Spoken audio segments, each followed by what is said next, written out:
Hey, have you ever been stuck at your desk, trying to turn a stack of printed pages into a neat little booklet for a client meeting, a class handout, or a small event, and realized the whole process is a nightmare of folding, stapling, and endless rework?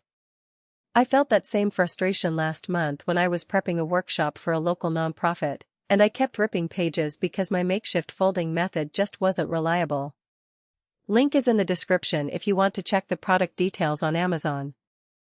What I ended up doing was looking for a tool that could take the guesswork out of booklet making without forcing me to invest in a full-size commercial binder.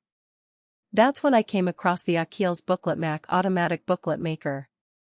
It's not a printer, and it's not a stapler, it's a compact device that pulls a stack of loose sheets, folds them in half, nests the signatures, and spits out a finished booklet ready for a final staple or perfect binding step. In plain English, you feed it paper, set a couple of simple options, and walk away with a professional-looking product.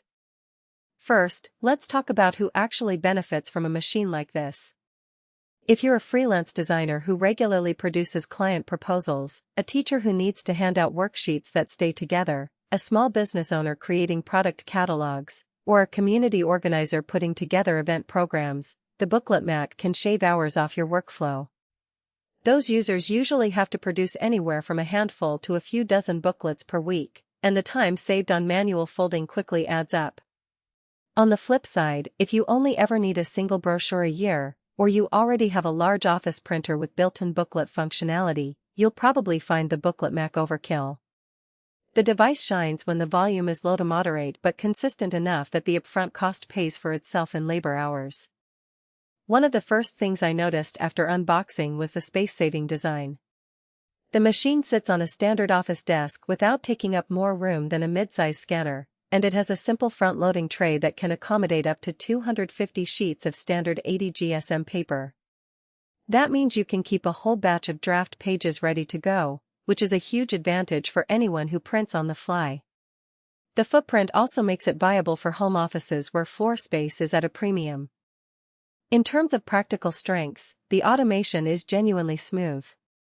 You load the stack, select the page count, and the BookletMac handles the nesting and folding sequence automatically. The resulting folds are crisp, and the alignment is spot on, something that's hard to achieve with a manual bone folder unless you've spent years perfecting the technique. For a typical 8-page brochure, the device completes the job in under a minute, compared to the 510 minutes you'd spend manually folding, aligning, and stapling each set. That speed translates directly into being able to meet tight deadlines, like when my nonprofit needed 50 program guides printed and assembled just hours before the event started. Versatility is another selling point. The machine isn't locked into a single paper size, it accepts both A4 and letter formats, and you can adjust the settings for different signatures, so a 16-page catalog is just as easy as an 8-page flyer.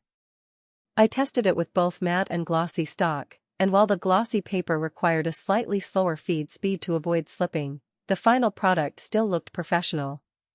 For anyone who juggles multiple projects with varying page counts, that flexibility eliminates the need to buy separate tools for each format. Now, no device is perfect, and the BookletMac does have a few practical trade-offs. The most common hiccup I ran into was paper weight limitation. The machine is optimized for standard office paper up to about 100 GSM. If you try to feed heavier cardstock like the kind you'd use for a premium wedding program, the rollers can struggle, leading to occasional jams. The user manual does suggest a pre-fold test for heavier stock, but it adds a step that defeats the set-it-and-forget-it appeal.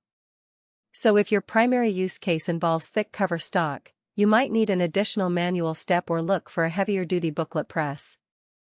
Another nuance is the learning curve around signature settings. The interface asks you to input the total page count, and the device calculates how many signatures it needs to nest.